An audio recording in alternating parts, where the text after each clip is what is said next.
drinking peptide? Sounds absurd? Let me tell you what I mean. Presenting you the Co-Beings Marine Collagen Powder. It has taurine, hyaluronic acid, vitamin A, C, E, biotin, as well as antioxidants like grapeseed and green tea extracts. For a glass or 100 ml of water, stir until uniform and consume immediately. Taste Daily. Taste the Daily.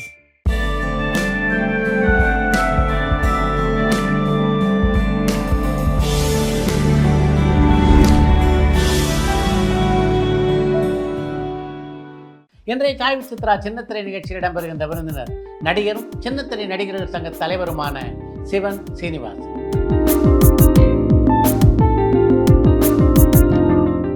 Sivan Srinivasan நாடகம், cinema, தொலைக்காட்சி தொடர்கள் ஆகிய மூன்றிலும் நடிக்கக்கூடிய வாய்ப்பினை பெற்றவர்.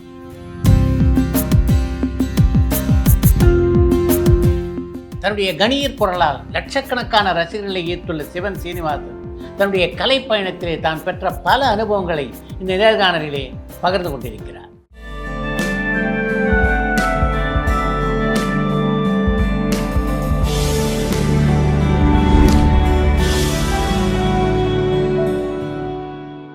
வணக்கம். வணக்கம் சார். சீனிவாசனான நீங்க எங்க எப்படி சிவன் சீனிவாசன் ஆனீங்க?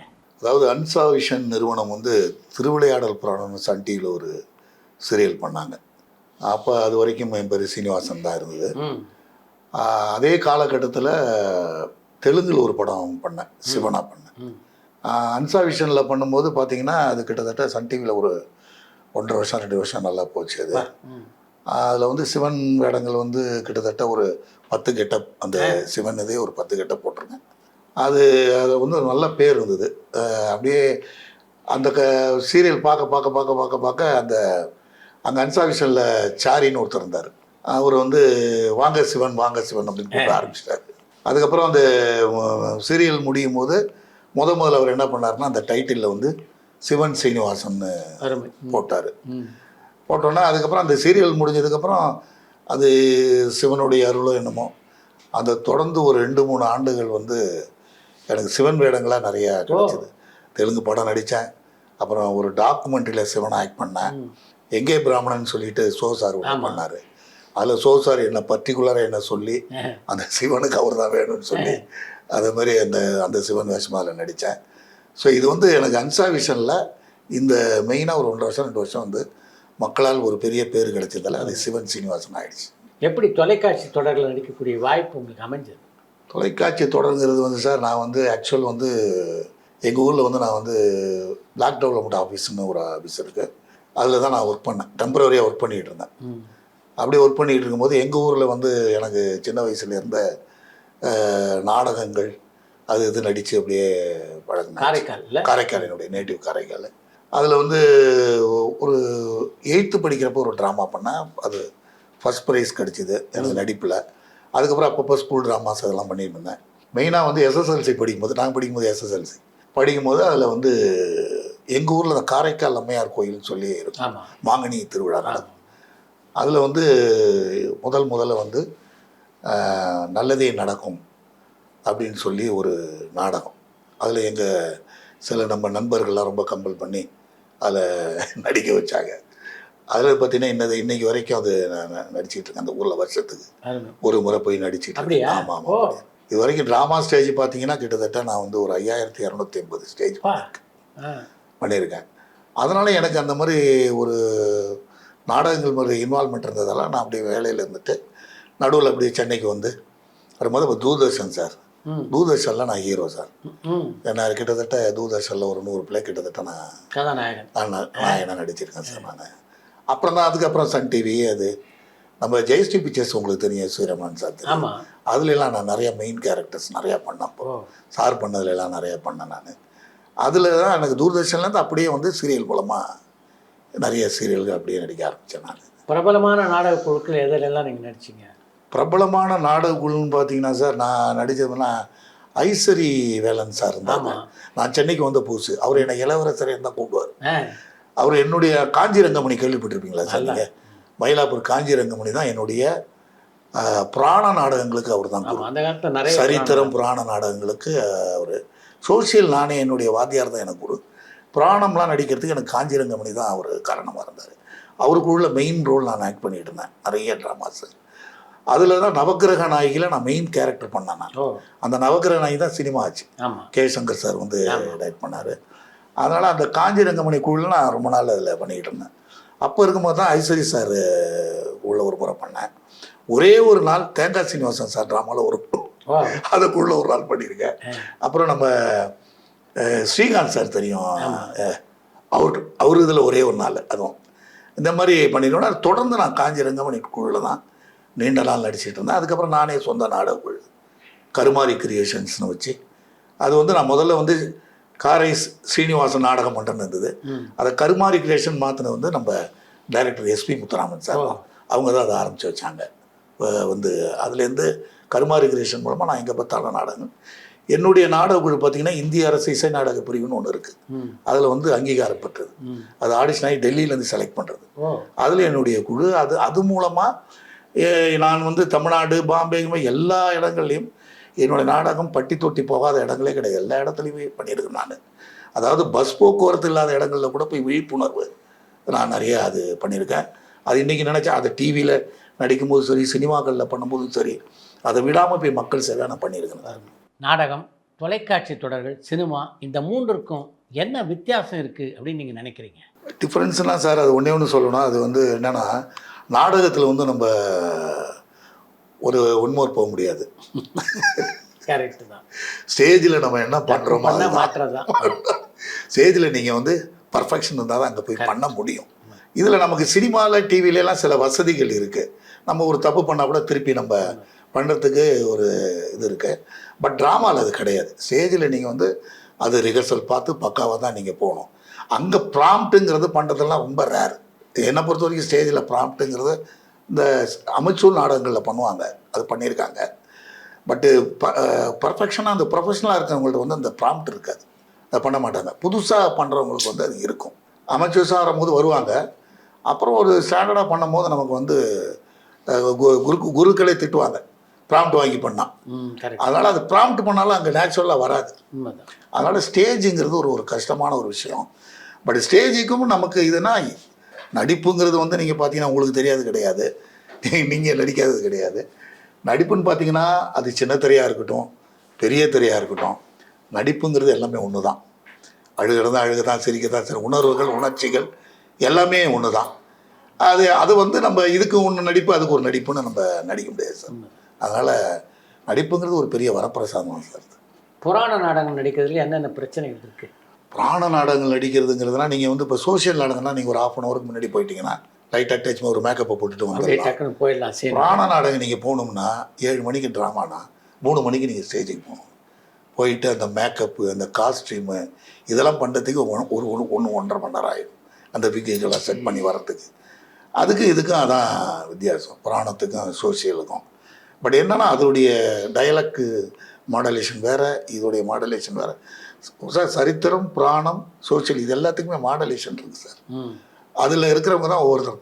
நம்ம ஒன்று பார்த்தீங்கன்னா செவாலியர் நீங்கள் எடுத்துக்கிட்டிங்கன்னா அவர் வந்து அப்படியே பார்த்தீங்கன்னா ஒரு சரித்திர நாடகம் அப்படி மிரட்டுவார். அந்த பக்கம் புராணம் போனீங்கன்னா அந்த புராணமாக இருப்பார். சோஷியல் வந்து அதுக்கு இதுக்கு அப்படியே வித்தியாசம்.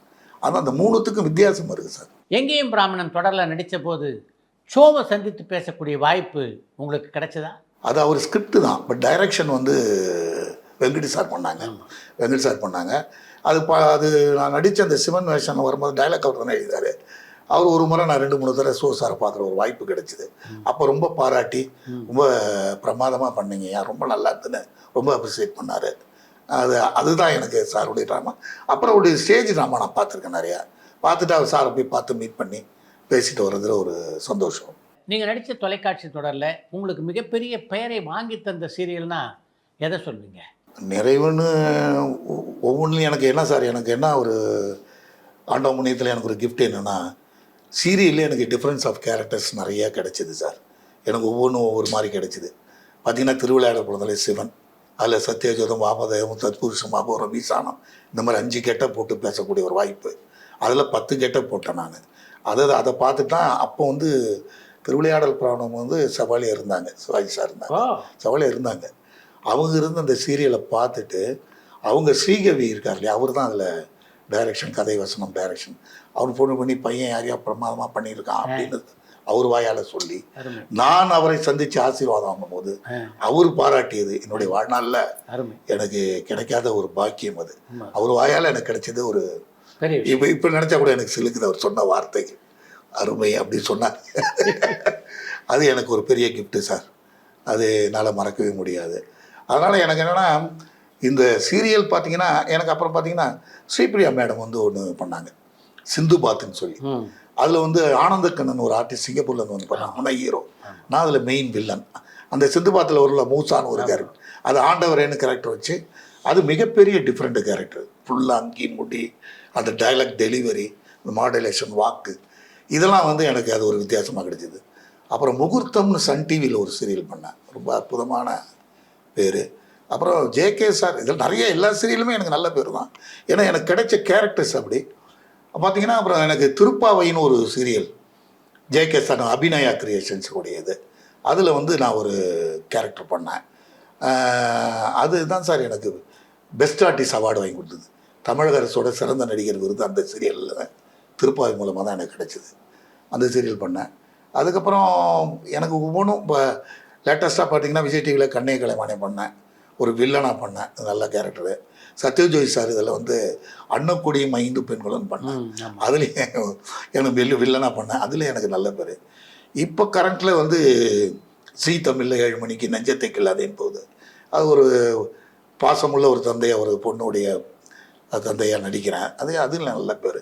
இப்படி எனக்கு ஒவ்வொரு கேரக்டர்ஸும் நிறைவாக தான் இருக்குது.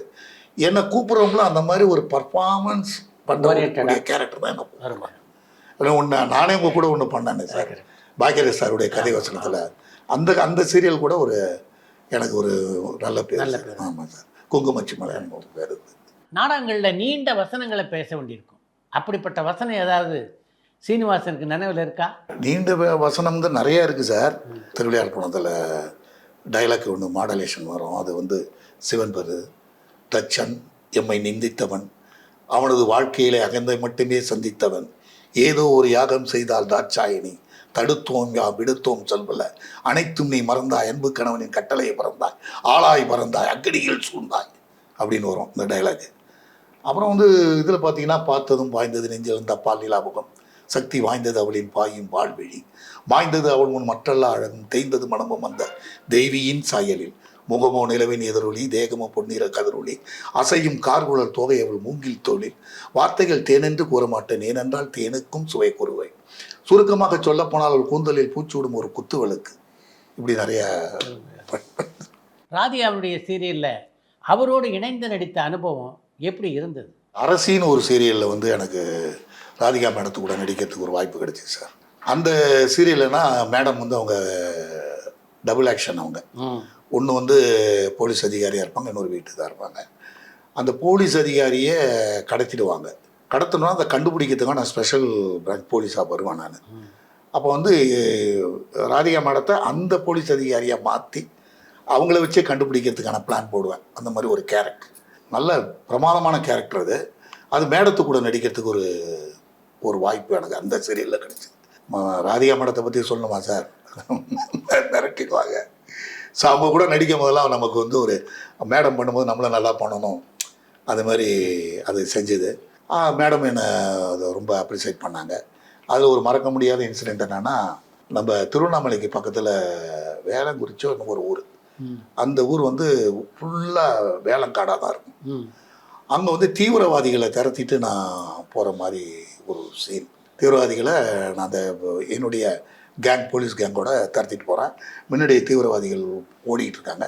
அப்படி ஓடிட்டு இருக்கும்போது என்ன பண்ணுதுன்னா, கொஞ்சம் தூரம் போயிட்டே இருக்கேன், கேமரா மேலே வச்சுட்டாங்க, இந்த இடத்துல தான் வந்து நிற்கணும், இதுதான் ஃபைனலு, இங்கேருந்து ஸ்டார்ட் பண்ணிங்கன்னு சொல்லிட்டாங்க. ஓடி வந்துக்கிட்டு இருக்கோம். அது வந்து கேமரா செட் பண்ணுறது கிட்டத்தட்ட ஒரு 1 ஹவருக்கு மேலே செட் பண்ணி ரொம்ப ரிஸ்க் எடுத்து பண்ணியிருக்காங்க, உச்சியில் மலை மேலே. நான் அப்படியே வந்துக்கிட்டே இருக்கேன், ஓடிக்கிட்டே இருக்கேன். ஒரு கருவேலம் குச்சின்னு ஓடும் போது வந்து இப்படி அடிச்சிச்சு. அடித்தோன்னே இந்த கண்ணுக்கு மேலே அது அப்படி பட்டு கிழிக்குதுங்கிறது எனக்கு தெரியுது.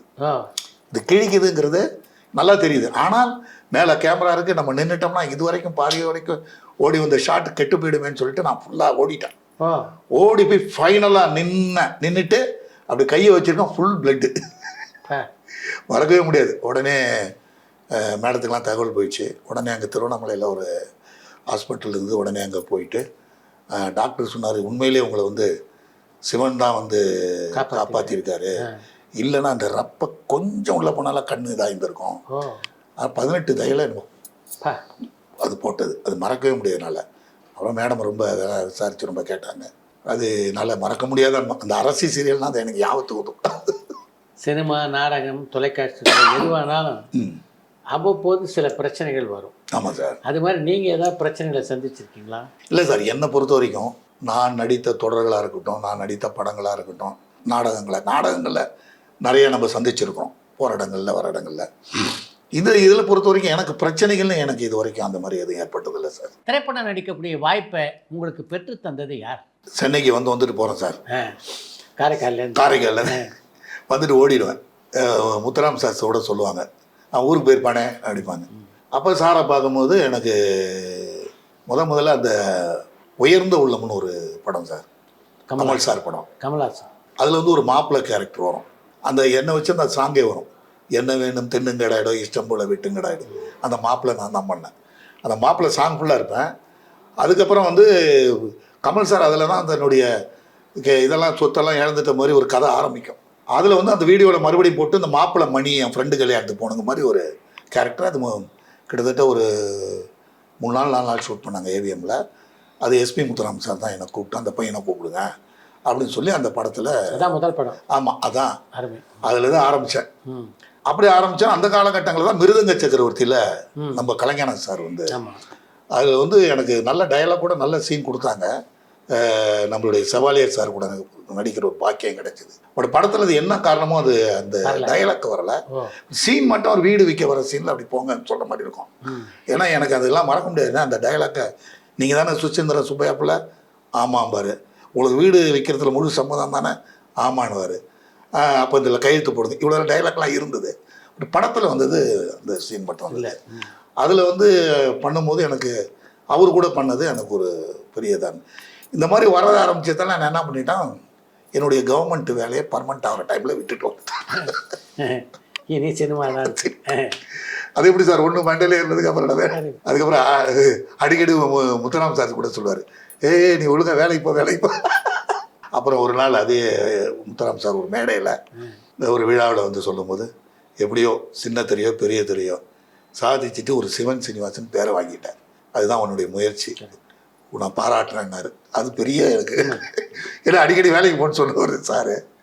அவருடைய வாயால் அதை வாங்கினது வந்து எனக்கு ரொம்ப பெருமையாக சந்தோஷமாக இருந்தது. இப்போ எங்கே பார்த்தாலும் அதை சொல்லுவார். திரைப்படங்களில் நீங்கள் நடித்த பாத்திரங்கள் உங்களுக்கு ரொம்ப பிடிச்சதுன்னா அந்த டைமில் சார் சிவிஆர் டைரக்ஷனில் வந்து ராஜா வீட்டுக்கு இன்னொரு படம் பண்ணேன். அது பிரபு சார் தான் ஹீரோ. பிரபு சார் இருப்பாங்க, எஸ்வி சாஸ்திரம் இருப்பார். நிழல்கள் இருக்கலாம். அப்போ நானும் அவரும் அதில் பண்ணோம். அதில் ஒரு வில்லனாக பண்ணேன் நான். அது ஒரு நல்ல ரோல் பண்ணேன். நவகிரநாயகி படத்தை நாடகத்தில் நான் வந்து அதில் நவக்கிரகத்தில் சனீஸ்வரன் வேடம் மட்டும்தான் போட மாட்டேன், பாக்கி எல்லா கிரக வேடமும் போடுவேன். எல்லா டைலாக்கும் எனக்கு பாடும். யார் வரலான்னு டக்குன்னு அந்த கிரகத்தை போட்டு ஓடியாந்துருவேன். அப்படி பண்ணுவேன். ஏன்னா சனீஸ்வரன் மட்டும் போட முடியும், ஏன்னா பிளாக் மேக்கப்பு. அது குருநாதர் போட்டு வர அந்த வேஷத்தை. பாக்கி எல்லா வேஷமும் யார் ஆர்டிஸ்ட் வரலன்னா கூட நான் ரெடி ஆகி போயிடுவேன். அதில் பார்த்தீங்கன்னா ஸ்ரீகாந்த் சார், மறைந்த ஸ்ரீகாந்த் சார், உசலைமணி, இப்போ பெரிய ஆர்டிஸ்ட்லாம் வந்து கெஸ்டோலாக ஒரு தடவை பண்ணியிருக்காங்க, நிறையா பண்ணியிருக்காங்க. அந்த அனுபவங்கள் அவங்க கூட இந்த அனுபவங்கள்லாம் உண்டு. அதனால் அந்த படத்தில் கூட எனக்கு என்னென்னா, அப்புறம் சங்கர் சார் வந்து மெயின் ரோல் பண்ண முடியலையே அப்படின்னு என்கிட்ட சொல்லிட்டு, அப்புறம் அந்த பாடல் காட்சியில் குரு பகவானை பற்றி பாடுற மாதிரி ஃபுல் க்ளோஸ்அப்பில் ஒரு நல்ல சீன் பண்ணார். அதில் இப்படியே படங்கள் வந்து இப்படி பண்ணிகிட்டு இருந்தேன் சார். இப்போ நம்ம சுந்தர்சி சார் முத்துநகத்திரியால் வந்து இன்ட்ரோலுக்கு அப்புறம் வந்து ஒரு நல்ல மினிஸ்டர் ரோல் பண்ணேன், நல்ல ரோலு. அது எனக்கு திருப்தியாக இருந்தது. சுந்தர்சி சார் எப்போதும் நம்மக்கிட்ட ரொம்ப அன்பாக பாசமாக இருப்பாங்க. இது இப்போ சமீபத்தில் பார்த்தீங்கன்னா, இப்போ தேசிய தலைவரில் நம்ம அரவிந்தர் சார் ஒரு பண்ணியிருக்காரு. அதோடைய வந்து தேவரையாவோட நண்பராக ஒரு கேரக்டர், நல்ல கேரக்டர் பண்ணியிருக்கேன். இப்போ 370 ஒரு படம் சிபிஐ ஆஃபீஸராக பண்ணியிருக்கேன். அப்புறம் அப்படியே படங்கள் பண்ணிகிட்டே இருக்கேன் சார். எனக்கு இந்த சீரியல் டேட்டுக்கு மீறி நடுவில் கொஞ்சம் போய் பண்ணுறது. இப்போ கார்டியனில் கூட ஒரு நல்ல ரோல் பண்ணேன். இப்போ சமீபத்தில் வந்த படம். அப்படியே படங்கள் இன்னும் எனக்கு அது இன்னும் என் தாகம் தீக்கிற மாதிரி வரணும் சார்.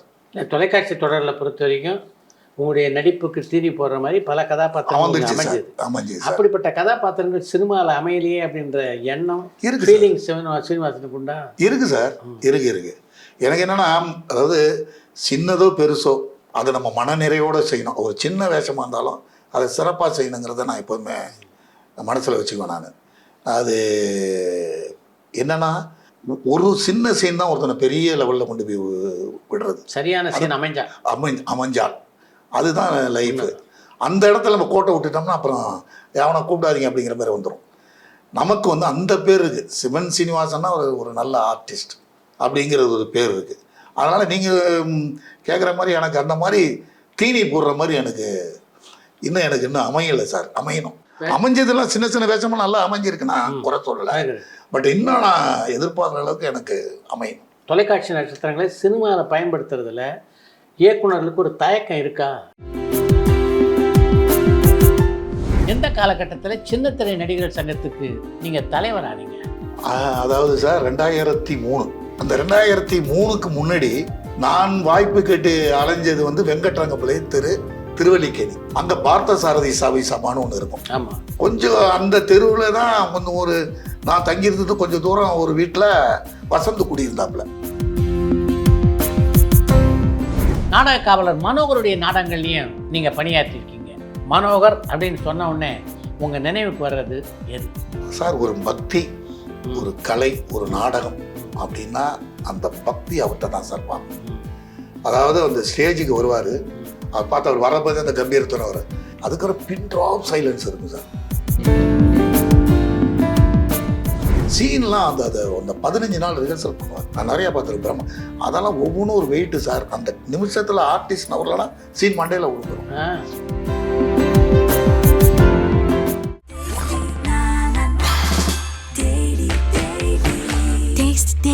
Taste the Daily.